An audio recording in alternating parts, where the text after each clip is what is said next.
my best advice is to actually sit down, write down your business plan, because then okay, what do I sell?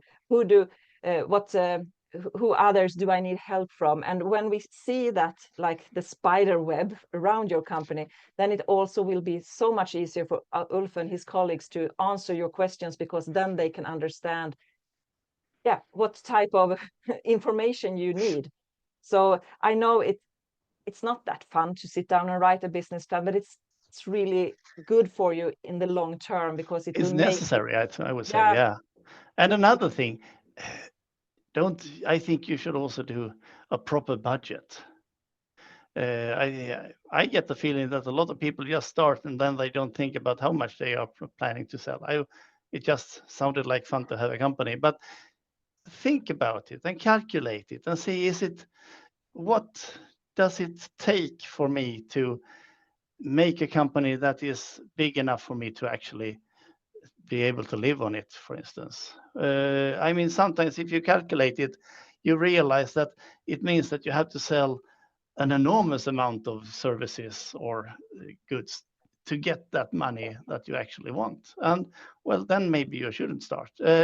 And you can get the possibility to think in another way. Maybe if I add this and this and this too, then it can add up, and then I am in the zone where I want to be. So and also do a proper budget, because I oh can yeah, see a lot of people doing like happy budget where they like, oh, I just want to show them that I have a profit. But if you're not sure on okay, what costs are there in a business, take help when you do that, just so you get the feeling and understanding of, okay, how much work do I actually need to put in here before you start purchasing all these like sweaters, like pencils and things that yeah, maybe not are the things. computers and everything. So Yeah, yeah, and yes, it can be nice to have like merch for your company, but maybe that is not the first thing that you should purchase. Make sure that your company is up and running before you start looking at all that kind of fun stuff. So exactly. because so make a real proper budget, and take help if you are not sure, and also learn the basics. Absolutely. Learn the basics between the bookkeeping and the tax system, because especially when you are a new company owner, a new startup, then the taxes and the bookkeeping and the things that you purchase, they are so close connected.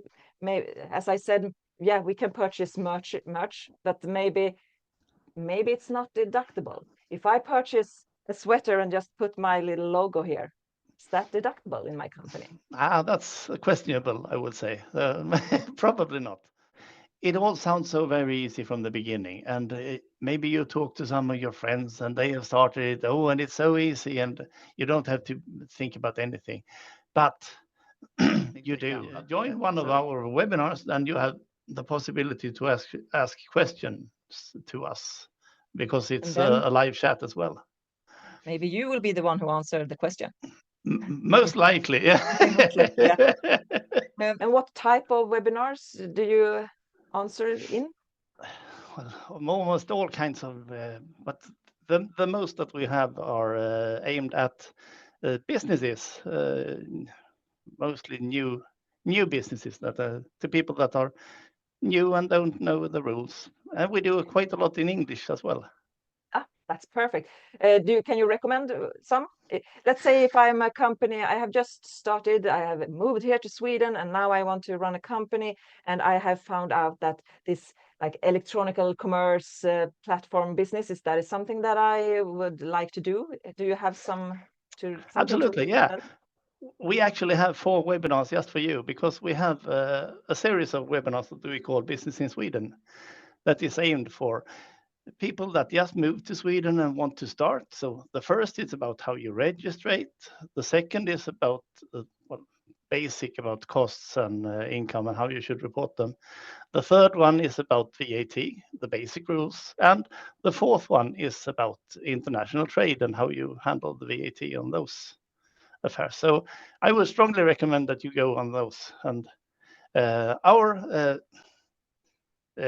main advantage is that they always go live. So we have a live chat that is open during the lecture, and you can ask any question, and we will try to answer them as good as we can.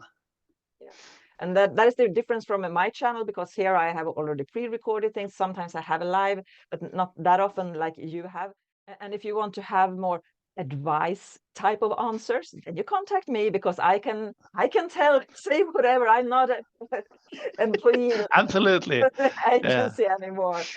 So yeah, so what I'm trying to do is like being the bridge between the tax agency and the company and the accounting firms, just to explain, and so it will be easier for you who wants to run a company here in Sweden. And I really believe that if you can run your company, that will be beneficial for everyone. And I don't want anyone to have their great business idea to be like dead because of all this administration, and because you didn't understand how to file this tax return, and what is preliminary income tax, and VAT. Oh, VAT is so hard, so I rather skip this. Then no, we want you to be Absolutely, yeah. And we are on the same page there, because we also want to help them and get you running in the smoothest way, and help you as much as you need. So you should never hesitate to call Skatteverket, because we are very glad to help you, and we are glad for all your questions. So never feel bothered about that. You should always feel that you have the right to call us, and there is no stupid questions at all. Every question is valid for. If you want to know something, you call us. And if you feel that you don't know how to put the words of your question, talk around it. Probably I or the one you're talking to at the tax agency will understand what you're wondering about, and then we can figure it out.